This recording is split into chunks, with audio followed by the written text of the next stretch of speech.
Hello mga ka-hashtag mamita! Good day everyone! For today's video ay mangunguha tayo ng atsuete or yung tinatawag nilang anato.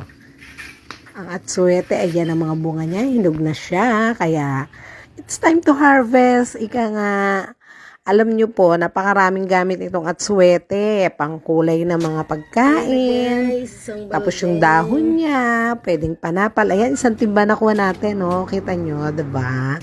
Tapos, ayan, hinimay-himay ko na siya. Kinuha yung buto. Ayan. Ayan ang aking mga nakuha na buto na may kasama pang balok. Siyempre, ibibilad natin siya sa araw. After, ayan, binilad na natin sa araw. After natin binilad, nilamas-lamas natin kaya siya nagkaganyan. Kumbaga yung balok niya, nadurog-durog na. Ayan, it's time to bilad-bilad again. Pagkatapos, after natin mabilad ng ika 2 days, ayan, siya ay nilagay ko na sa bilao at tinahip-tahip ko na para yung balok ay humiwalay sa buto. Ayan, nakita nyo naman.